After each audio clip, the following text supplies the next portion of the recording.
పార్వతీపురం అన్యం జిల్లా పార్వతీపురం కలెక్టర్ కార్యాలయం వద్ద సిఐటియు ఆధ్వర్యంలో ఆశా వర్కర్ల సమస్యలు పరిష్కరించాలని కోరుతూ ధర్నా నిర్వహించారు.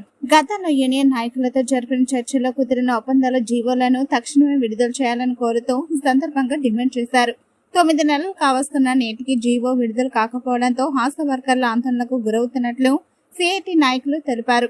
60 సంవత్సరాల నుండి 62 సంవత్సరాలకు రిటైర్మెంట్ పెంచితే జీవో రాని కారణంగా కొంతమంది ఆశా వర్కర్ల రిటైర్ అయినట్లు, అదేవిధంగా రిటైర్మెంట్ బెనిఫిట్ కూడా నేటి వరకు అందకపోవడంతో ఆందోళన వ్యక్తం చేశారు. అదేవిధంగా ఫీల్డ్ వర్క్, సెంటర్ వర్క్ పనిచేయని సెల్ ఫోన్లతో మెజారిటీ ఆశా వర్కర్లు తీవ్ర ఇబ్బందులు ఎదుర్కోవాల్సి వస్తుందని, సెలవుల కోసం అధికారుల దయా దక్షిణాలపై ఆధారపడవలసి వస్తుందని ప్రధానమైన సమస్యలుగా మీడియా ముఖంగా స్పష్టం చేశారు.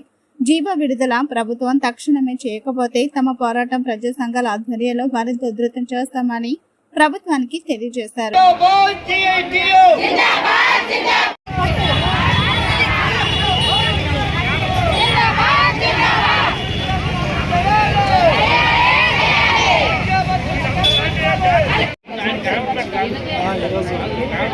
చెప్పండి చెప్పండి.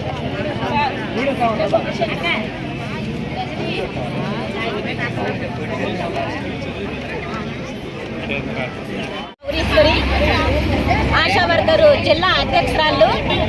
ఆశా వర్కర్లు అంటే ఆ రోజుల్లోన నువ్వు 10th చదవకపోయినా పర్లేదు, 2వ క్లాస్ చదివినా పర్వాలేదు, మా వెనకతలు తిరుగుతూ ఉంటే చాలు అనే టైంలోన ఆ రోజుల్లో తీసుకున్నారు.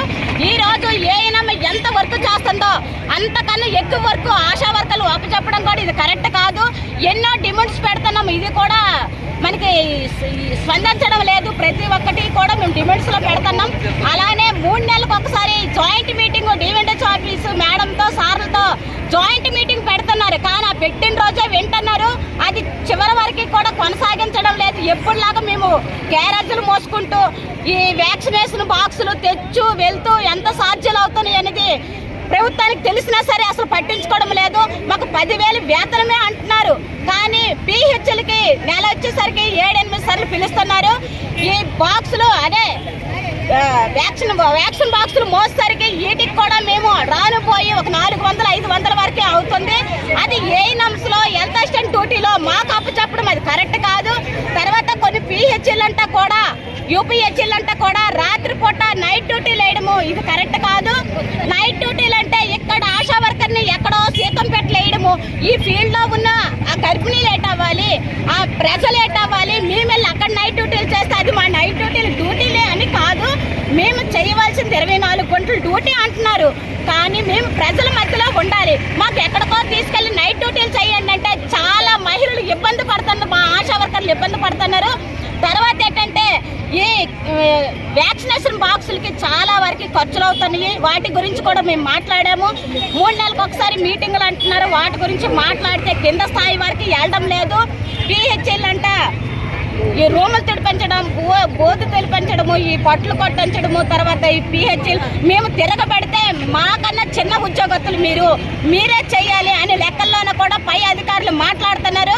ఏదైనా ఉంటే పై అధికారం వచ్చి మాతో చేయ కలపండి, మేము అంగీకారం అవుతామే కానీ మా ఒకరితో చేపిస్తే ఇది ఎప్పటికీ కూడా మేము యూనియన్ దృష్టిలో పెట్టేసి ఊరుకునే సమస్య అయితే లేదు. తర్వాత మాకు వేతనంతో కూడి మెటర్నిటీ లీవులు కూడా ఇవ్వాలి. 60 సంవత్సరాలు అయిపోగానే ఏరి పడేస్తున్నారు, కానీ 62 సంవత్సరాల వరకు కూడా ఉంచడం లేదు.